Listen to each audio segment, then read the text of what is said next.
guys, what's up? How are you doing? I just went to a Fukkatsu no premiere this past weekend and I wanted to review it here for you. Disclaimer, there will be spoilers, I think. I haven't really thought it through, but I'm just assuming there will be. So if you don't want it spoiled, don't watch it. But do watch it because it's awesome. First thing I like about the movie is all the yummy sweets. Oh, kitty, look at the camera. Look at the camera. Put me down, human. Put me down. But I love you. So first thing I liked about the movie is the yummy sweets. There was pizza and a ginormous like ice cream sundae concoction. It had strawberries on it and stuff, and I was like, I started getting hungry during the movie, honestly. I can really relate to Beerus and Wiz because they are always thinking about food, and their main reason for going to Earth and like not wanting it to be destroyed is because of the food. And I know that whenever I travel anywhere, the first thing I think about is, ooh, what can I eat here? Like, what's good? What kind of restaurants or bakeries can I go to and eat yummy things? So I can definitely relate to them, and I just love that aspect of their characters.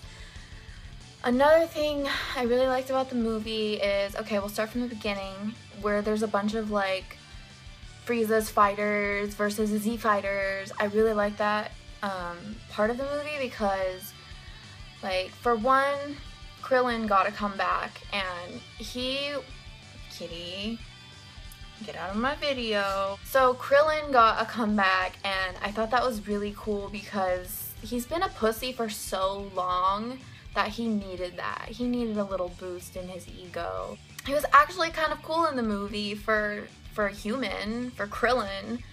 He like shaved his head and kicked some booty, but he was a little badass, I'm gonna say. Piccolo, on the other hand, he's just, I don't even know what to say about Piccolo. You'll have to watch and find out for yourself. But he was just like, it just wasn't his day. It was not Piccolo's day. It was kind of sad, actually. I was like, poor Piccolo. Like, all he's good for is like rocking Pan's cradle.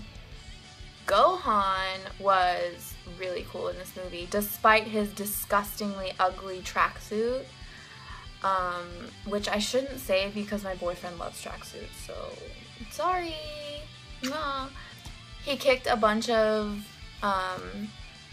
Frieza's army's butts, and he was actually really strong, but despite the fact that he like couldn't even go Super Saiyan 2, he even said that in the movie. He was like, I don't even think I could go Super Saiyan 2 again. Like, really? You're that weak now? But he was actually pretty strong, so I mean, if it works for him, he doesn't need to be super strong, I guess, because there's Goku and Vegeta for that. I have a dog and a cat on me right now. Jaco, the Galactic Patrolman, is in this movie, and he's really funny. He was basically comic relief, but he also kicked some butt too, and he was kind of a badass, but he was like a cool badass. Like, he wasn't showy or anything. He was so effortlessly defeating his enemies.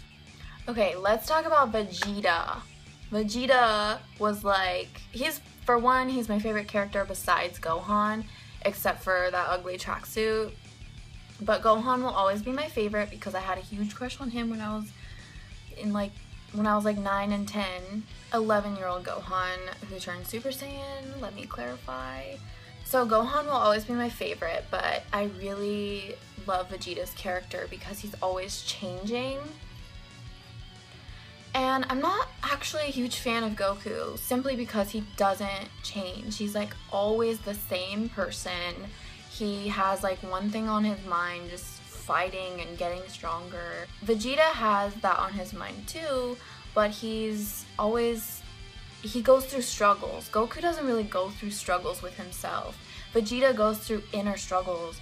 Like, at first he was evil, and then he was sort of good, and then he was like just constantly battling back and forth with, do I want to be a good person? Do I want to help people? Or do I want to give in to my selfish desires and be the strongest? So he's actually a really strong character to me because, I mean, on one hand he's really childish, but on the other he's really strong for being good most of the time. And in this movie he really shows that, because he has the opportunity to kill Goku for Frieza, but he's like, fuck you, Frieza, I'm gonna kill you instead, I have no loyalty to you. And then he goes, Super Saiyan God, Super Saiyan, and then he kicks his booty. So spoiler there, sorry, not sorry, go watch the movie, it's super awesome. Whether you're a Dragon Ball Z fan or not, anyone can enjoy this movie because it's hilarious, it's action-packed. Especially if you're a Dragon Ball Z fan though, it's definitely the best Dragon Ball Z movie I've ever seen, and I've seen them all, so it's pretty much like, in my opinion, it's the best Dragon Ball Z movie. It's visually amazing and the voice actors are so great as always. I can't wait for the English dub coming out in the summer. The exact date is to be announced, but it's gonna be in the summer, so I'm totally going to see it again. I wonder if it's gonna come out in 3D. I would like to know that because I would totally watch that in 3D. This was in the subtitle version, which I think I'm really glad that I got to see the subtitle version because the voice acting is so great. But I also am really happy that it's coming out in the summer and we get to see it in English. So definitely watch both of them. I think they're both worth a watch. Thanks guys so much for watching this video. I hope you enjoyed it and have a great day. See you next time. Bye. Thank you guys. Bye.